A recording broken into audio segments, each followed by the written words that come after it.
नमस्कार साथियों। YouTube channel mission online academy में आप लोग का स्वागत है, अभिनंदन है।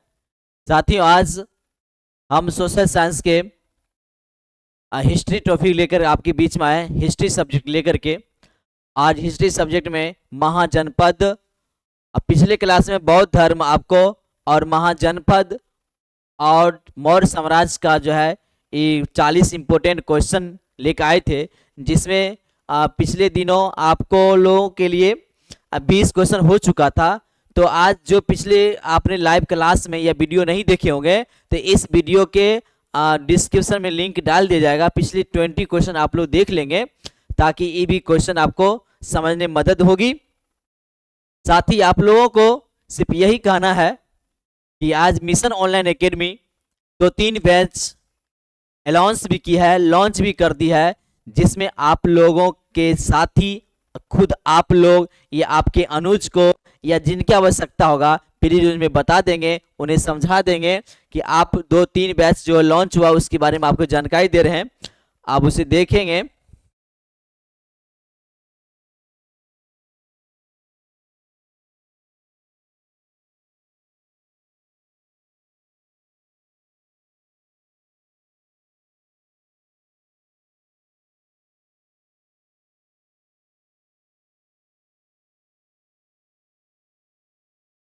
बीएसएससी बैच का, बीएसएससी जो बिहार एसएससी एग्जाम का फॉर्म 9/12 तक फॉर्म फिलअप होगा और 11/12 तक आप पूरा पेमेंट कर सकते हैं। रजिस्ट्रेशन अर्थात फॉर्म भरना 9/12/2023 तक होगी और फिर पेमेंट फी आप 11/12 तक कर सकते हैं। तो बीएसएससी बैच आपको शाम 4 बजे से आपका 7 बजे तक चलेगी। जो लाइव क्लासेस होगी शाम 4 बजे से 7 बजे तक चलेगी, जो लाइव क्लास होगा आपको। उसके बाद जो साथी यदि लाइव क्लास में नहीं जुड़ पाएंगे उन्हें रिकॉर्डेड क्लास मिल जाएगा, मटेरियल्स मिल जाएगा और उसके बाद टेस्ट सीरीज की आयोजन किया जाएगा।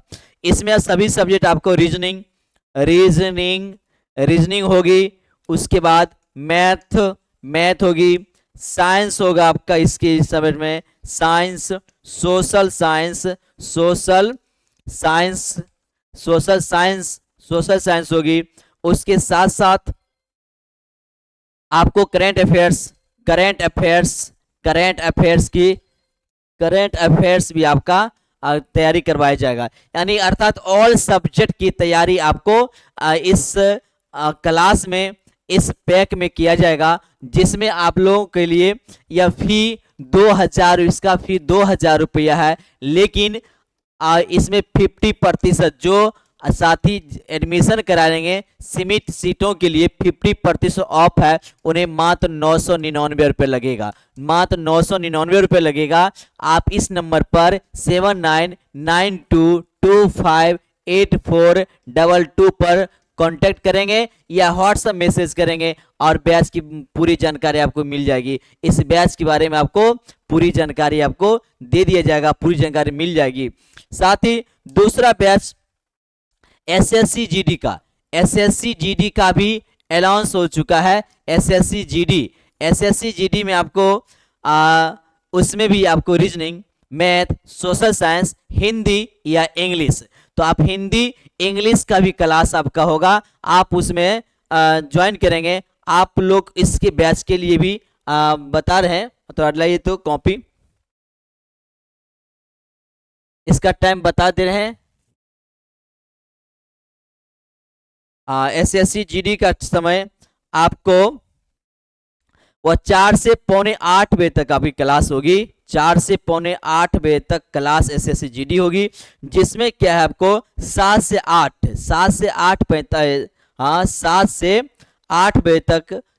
8 बजे इंग्लिश बैच होगा। जो साथी या जो स्टूडेंट इंग्लिश यदि आप लिए हैं उनको स्पेशल 7 बजे से लेकर के 8:45 तक क्लास किया जाएगा। जो इंग्लिश नहीं लिए हैं वो हिंदी लिए हैं, हिंदी के लिए 8:30 बजे से हिंदी 8:30 से 9:15 बजे तक क्लास होगी। तो इस तरीका से आपको इस फोन नंबर पर 7992258422 पर आप कांटेक्ट करेंगे, आपको सारी जानकारी मिल जाएगी कैसे कैसे बैच होगा। और ये आपके यूट्यूब पर भी होगी और आप लोगों के लिए एप्लीकेशन पर होगा। तो आप लोग जाएंगे प्ले स्टोर से, प्ले स्टोर पर सभी बैच उपलब्ध है। तो प्ले स्टोर पर आप मिशन ऑनलाइन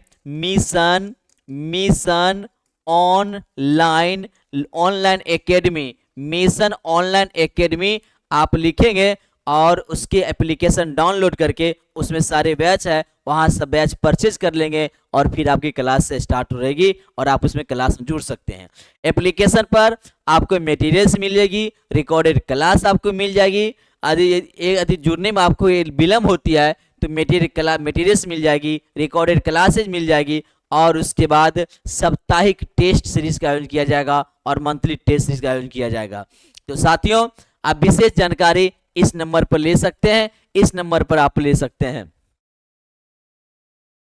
और जो साथी YouTube चैनल पर नया है, आज पहली बार देख रहे हैं, तो उनसे आग्रह करेंगे कि आप YouTube चैनल में आप उसे सब्सक्राइब कर दें मिशन ऑनलाइन एकेडमी को और बेल आइकन दबाना न भूलेंगे, ताकि जो भी यहाँ से वीडियो अपलोड होगा तो सबसे पहले आपके बीच पहुंचेगी, आपके बीच पहुंचने में दिक्कत नहीं होगा और आप उसे देख करके अपना भी फायदा निश्चित करें, अपने ज्ञान को बढ़ावें, अपने नॉलेज को बढ़ावें, ताकि एग्जाम आने वाले जितने भी एग्जाम होगा तो आप उसमें परेशानी आप लोगों को नहीं होगी। तो साथियों, तो आज चलते हैं 21 नंबर क्वेश्चन की ओर चलते हैं। 21 नंबर क्वेश्चन पिछले दिनों जो है 20 क्वेश्चन हो चुका था। तो 20 क्वेश्चन बौद्ध धर्म का हो चुकी थी और उसके बाद महाजनपद का हो चुकी। तो आज आगे मौर्य साम्राज्य और महाजनपद के शेष 20 क्वेश्चन 40 क्वेश्चन का सीरीज में MCQ में 21वां क्वेश्चन आपके सामने प्रस्तुत है, उसको देखते हैं। कहता है कि मगध सम्राट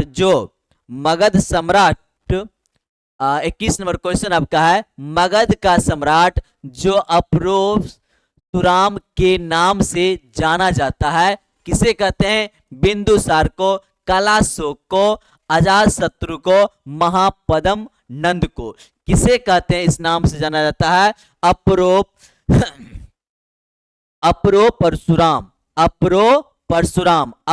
परशुराम किस नाम से जाना जाता है, किसे कहते हैं? तो यहाँ क्या, महापद्म नंद को किसे कहते हैं? तो महापद्म नंद को कहते हैं। किसे कहते हैं? महापद्म नंद को। तो 22वां क्वेश्चन है, प्रारंभिक गणतंत्र में कौन सा नहीं था? मतलब गणतंत्र आप जानते हैं, सबसे पहला गणतंत्र कौन सा राज था? कौन सा? तो लिच्छवी था। वैशाली का क्या है? लिच्छवी। तो यहां कहता है प्रारंभिक गणतंत्र में कौन सा नहीं था? तो कौन सा गणतंत्र में नहीं था? तो गणतंत्र में तो कहता है कपिल वस्तु के शाक्य, वैशाली की लिच्छवी और क्या है? योध्ये। क्या है? योध्ये। क्या है इसमें? योध्ये और उपयुक्त में से सभी। तो कहता है कौन सा गणतंत्र में नहीं था? जब देखना है तो आप कपिल वस्तु के शाक्य भी गणतंत्र था, वैशाली की लिच्छवी तो सबसे प्रथम गणतंत्र था। तो उपयुक्त में से सभी तो आपका नहीं होगा, आंसर कट गया। तो कहता है कौन सा गणतंत्र नहीं था? तो ये सब तो गणतंत्र है, इसलिए ऑप्शन नंबर ए भी नहीं होगा।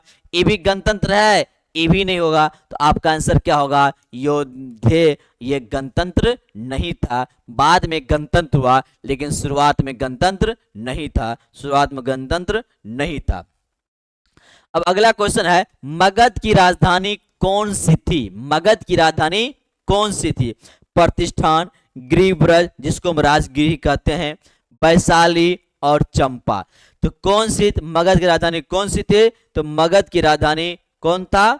तो गिरिब्रज। कौन था? गिरिब्रज, जिसको अभी क्या बोलते हैं? राजगिरी बोलते हैं। अभी क्या बोलते हैं उसको? राजगिरी बोलते हैं। और गिरिब्रज जो है बृहद वंश मगध पर शासन करने वाला पहला वंश था। इस पर सबसे अधिक कहेंगे मगध का पहला वंश कौन था? बृहद्रथ वंश। मगध का पहला वंश तो कौन था? बृहद्रथ वंश था। और बृहद्रथ का पुत्र ही जो है महाभारत में सुनते हैं जरासंध, उसी का लड़का था, उसी का लड़का था। जरासंध जो बहुत प्रतापी राजा हुआ करता था मगध का, वह किसका था? बृहद्रथ वंश का था, और बृहद्रथ का लड़का था, उसका पुत्र था, जिन्होंने राजगिरी की राजधानी बनाया था, जिन्होंने राजगिरी को राजधानी बनाया था। तो उसके बाद उदयन जो मगध के राजा बना था, उसके बाद उदयन ने राजगिरी से ट्रांसफर करके पाटलिपुत्र मगध की राजधानी बनाई थी। तो उदयन ने, तो क्या एक अगला क्वेश्चन आपका होगा, तो पाटलिपुत्र किसने बनाया था? तो उदयन ने बनाया था। किससे बनाया था? उदयन ने। मगध की राजधानी को उदयन ने पाटलिपुत्र बनाया था। लेकिन इस क्वेश्चन में मगध की राजधानी कौन सी थी? तो राजगिरी। तो कौन सी थी? राजगिरी। अब आइए, अब आपका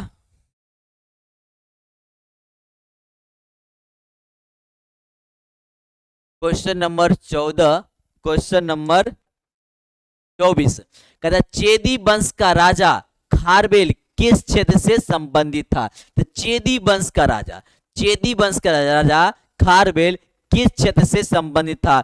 चोल मंडलम पर, कन्नौज का, कलिंग का, पुरुषपुर का। तो चेदी नरेश का, चेदी गणराज का, चेदी वंश का राजा खारवेल किससे संबंधित था? किससे संबंधित था? तो किससे था? तो किससे? तो कलिंग से। किससे था? तो कलिंग से। तो कलिंग से। 25 कहता है शिशुनाग वंश का वह शासक जिसके शासन काल में वैशाली में द्वितीय बौद्ध संधि थी। उधर होगा क्वेश्चन, इसमें कुछ प्रिंटिंग में दिक्कत है, लेकिन समझ लीजिए। शिशुनाग वंश का वह शासक जिसके शासन काल में वैशाली में द्वितीय बौद्ध संगीति हुआ। तो द्वितीय बौद्ध संगीति का आयोजन किया गया। तो आयोजन किया गया, तो वह राजा कौन था? वो राजा कौन था? तो कौन था? तो आप जानते हैं द्वितीय बौद्ध संगीति कब हुआ था? 383 ईस्वी पूर्व। पहला कब हुआ था? 483 ईस्वी पूर्व में, अर्थात उसी 483 पूर्व में गौतम भगवान का, अर्थात गौतम बुद्ध का मृत्यु हुआ था। और मृत्यु के उपरांत 483 में प्रथम बौद्ध संगीति हुई थी, जिसमें उनका जो शिष्य था आनंद भी उसमें शामिल था। तो दूसरा बौद्ध संगीति आपको 383 ईस्वी हुआ था। तो उस समय के राजा उसका कौन था? तो कौन था उसमें राजा? तो कौन था उसमें राजा? तो कालाशोक। दूसरा बौद्ध संगीति जब 383 में हुआ था, दूसरा कब हुआ था? 383 ईस्वी पूर्व में। 383 ईस्वी पूर्व में हुआ था। तो पूर्व में हुआ था, तो उस टाइम राजा कौन था? तो राजा आपका कौन था उस टाइम? तो कालाशोक ने। कौन था? कालाशोक। इसका आंसर क्या होगा? कालाशोक। आइए 26 नंबर क्वेश्चन आपका कहता गोदावरी नदी, क्या हो रहा है भाई?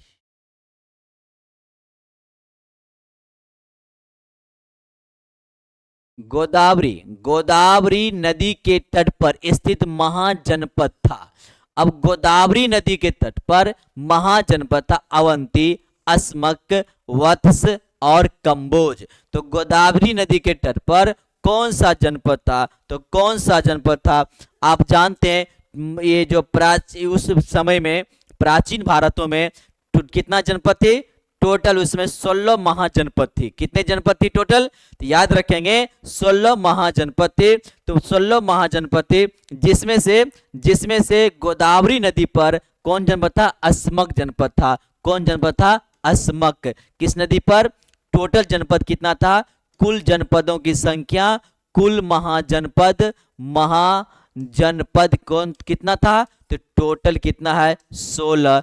कितना है? 16, जिसमें अस्मक जो है कहां पर है? गोदावरी नदी के तट पर था। अस्मक कहां था? गोदावरी नदी के तट पर। अस्मक कहां था? तो गोदावरी नदी के तट पर।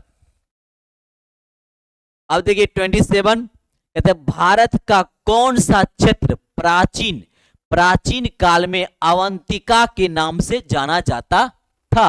तो अवध, बुंदेलखंड, रुहेलखंड और मालवा। कहता है प्राचीन काल में अवंतिका के नाम से कौन जाना जाता था? प्राचीन काल में तो अवंतिका के नाम से कौन जाना जाता था?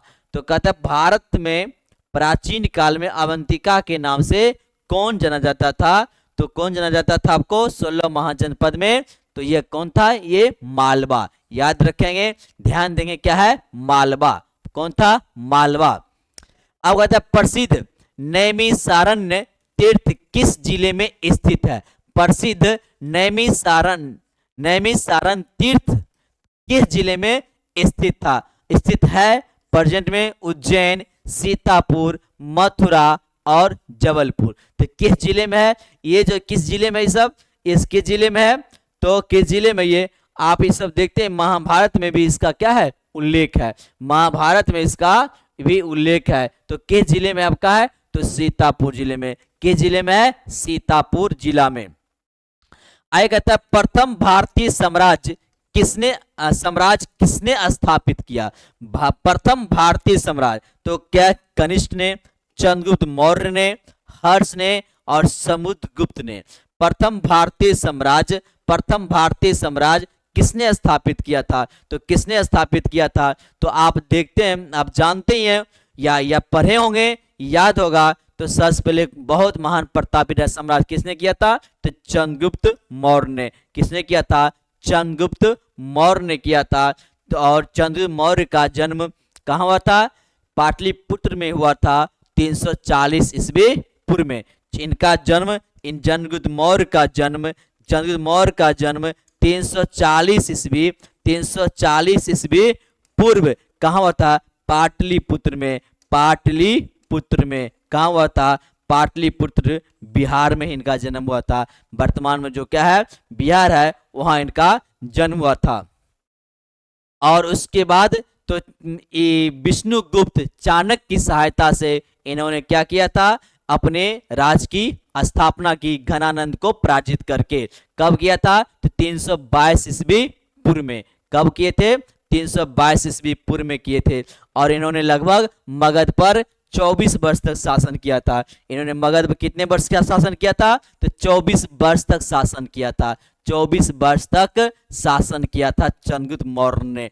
कब, कहाँ किया था? मगध में। और उनका जन्म कब हुआ था? 340 ईस्वी पूर्व में। और राजा कब बने थे? तो 322 ईस्वी पूर्व में। 322 ईस्वी पूर्व में क्या बने थे? इन्होंने मगध पर सम्राट बन गया था। और किसके सहायता से? तो चाणक्य, कौटिल्य के सहायता से बन गया था। विष्णुगुप्त भी उनका नाम है। अब अगला क्वेश्चन आपको 30 क्वेश्चन है। कहता है सैंडोकोट्स की चंद्रगुप्त मौर्य के रूप में पहचान किसने की?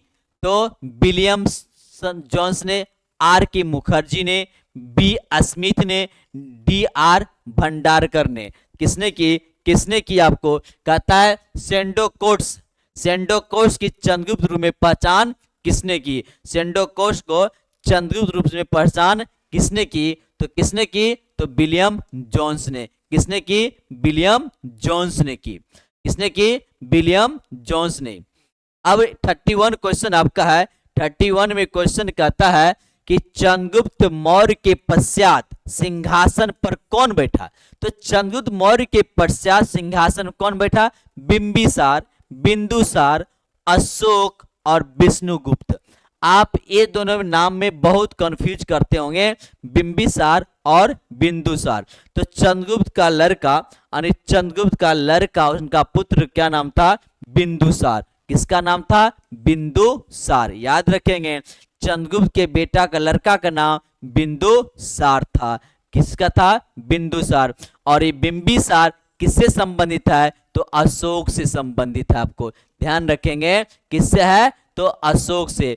आप याद रखेंगे चंद्रगुप्त का लड़का बिंदुसार चंद्रगुप्त के बाद सिंहासन पर बैठा। नेक्स्ट क्वेश्चन, चंद्रगुप्त मौर्य का साम्राज्य उत्तर पश्चिम में कहां तक थी? चंद्रगुप्त मौर्य का साम्राज्य रावी नदी उत्तर पश्चिम में। कहां? उत्तर पश्चिम में। आप जानते हैं उत्तर पश्चिम कहां है? इसमें कहां तक थी? इस कोना में आपका कहां थी? तो सतलज नदी, सिंधु नदी, हिंदू कुश नदी। तो चंद्रगुप्त साम्राज्य का उत्तर पश्चिम में राज कहाँ तक था, तो कहाँ तक था, हिंदू कुश पर्वत तक। कहाँ तक था, तो हिंदू कुश पर्वत पर। तो कहाँ तक था, हिंदू कुश पर्वत। 33 क्वेश्चन देखेंगे। कहता है सेल्यूकस जिनको अलेक्जेंडर द्वारा सिंध एवं अफगानिस्तान का प्रशासक ने पराजित किया था। किस सेल्यूकस जिनको अलेक्जेंडर द्वारा सिंध एवं अफगानिस्तान का प्रशासक ने पराजित किया था, कौन था, किनको क्या था, समुद्रगुप्त को, बिंदुसार, अशोक और चंद्रगुप्त मौर्य। इसमें कुछ छूट रहा है, कट रहा है कुछ, तो फिर से बताते हैं आपको। कहता है सेल्यूकस जिनको अलेक्जेंडर द्वारा सिंध एवं अफगानिस्तान का प्रशासक नियुक्त किया था को किस भारतीय राजा ने पराजित किया था। इसमें छूट गया है, इसमें लिखा किस भारतीय राजा ने, तो किस भारतीय राजा ने पराजित किया था, किस भारतीय राजा ने पराजित किया था। तो किसको पराजित किया था, तो किस भारतीय राजा ने किसको पराजित किया था, सेल्यूकस निकेटर को। तो सेल्यूकस निकेटर किसने पराजित किया था, तो चंद्रगुप्त मौर्य ने पराजित किया था। चंद्रगुप्त मौर्य ने पराजित किया था। और कब किया था उसने, तो जब चंद्रगुप्त मौर्य ने पराजित किया था तो उसी टाइम सेल्यूकस की पुत्री से भी उसने विवाह के कारण उनको दहेज में कंधार दिया, हेरात दिया, मकराना दिया और काबुल दिया था। सेल्यूकस निकेटर को जब चंद्रगुप्त मौर्य ने पराजित कर दिया था तो चंद्रगुप्त मौर्य को दहेज के रूप में, जब सेल्यूकस निकेटर से पुत्री से विवाह हुआ चंद्रगुप्त मौर्य को, तो दहेज के रूप में उसे काबुल दिया गया था, हेरात दिया, मकराना दिया और कंधार भी दिया गया था। तो इस खुशी में तो चंद्रगुप्त मौर्य ने भी उसे 500 हाथी का क्या किया, उपहार दिया था। किने, तो सेल्यूकस निकेटर को, तो 500 हाथियों का उपहार दिया था। अब 34 क्वेश्चन, प्राचीन भारत में कौन सी एक लिपि दाईं ओर से बाईं ओर लिखी जाती है, दाईं से बाईं की ओर, दाईं ओर से बाईं ओर लिखी जाती है, कौन सी, ब्राह्मणी, शारदा, नंदनागरी, खरोष्टी। दाएं से right to left, right to left. तो कौन सी लिपि राइट टू लेफ्ट लिखी जाती है, कौन सी लिपि राइट टू लेफ्ट लिखी जाती है, तो कौन सी आगे, तो खरोष्टी। कौन सी लिपि है, खरोष्टी। प्राचीन भारत में खरोष्टी लिपि जो है दाहिने से बाएं ओर लिखी जाती है। और अभी आपकी दाहिने से बाएं के लिए अरबी लिखी जाती है, फारसी लिखी जाती है, अभी दाएं से बाएं की ओर की। लेकिन प्राचीन भारत में खरोष्टी जो था, खरोष्टी जो है दाएं से बाएं को लिखी जाती थी। 35 क्वेश्चन आपका, चंद्रगुप्त मौर्य के दरबार में भेजा गया यूनानी राजदूत कौन था। चंद्रगुप्त मौर्य के दरबार में भेजा गया यूनानी राजदूत कौन था, तो कौटिल्य, मेगास्थनीज, सेल्यूकस निकेटर और जस्टिन। चंद्रगुप्त मौर्य के दरबार में किसे भेजा गया था, तो किसे भेजा गया था, मेगास्थनीज को भेजा गया था, जिन्होंने मेगास्थनीज ने इंडिया नामक पुस्तक लिखे थे। इंडिया नामक क्या किया था, पुस्तक लिखा था, इंडिया नामक पुस्तक लिखा था, और जिन्होंने बहुत ही फेमस है। और उसी पुस्तक में बहुत सारे उसमें मेगास्थनीज के बारे में और सेल्यूकस निकेटर के बारे में बहुत सारी बातें हैं उसमें, जो बहुत ही उनका प्रचलित बुक है इंडिया। अब 36 क्वेश्चन की ओर बढ़ते हैं। तो 36 क्वेश्चन कहता है, बिंदुसार ने अशोक को किस विद्रोह को समाप्त करने के लिए भेजा था। बिंदुसार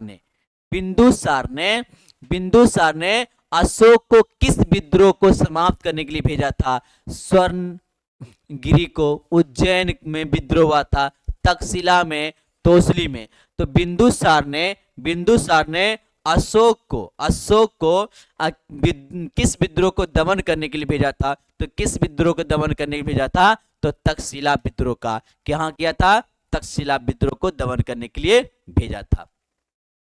नेक्स्ट, सारनाथ स्तंभ का निर्माण किसने कराया? सारनाथ स्तंभ का निर्माण, सारनाथ स्तंभ का निर्माण। आप जानते हैं गौतम बुद्ध ने सबसे पहले अपना पहला उपदेश कहाँ दिया था? तो सारनाथ में दिया था। तो सारनाथ में, तो सारनाथ स्तंभ का निर्माण किसने कराया? तो वहां सारनाथ स्तंभ हुआ था। तो हर्षवर्धन ने, गौतम बुद्ध ने, अशोक ने और कनिष्क ने। तो कनिष्क ने, तो यहाँ किसने करवाया? तो बौद्ध धर्म से बहुत ज्यादा प्रभावित अशोक हुआ था, इसलिए अशोक ने सारनाथ स्तंभ का निर्माण करवाया। किस अभिलेख में अशोक का नाम उल्लेखित है? किस अभिलेख में अशोक का नाम, किस अभिलेख में अशोक का नाम उल्लिखित है? किस अभिलेख में?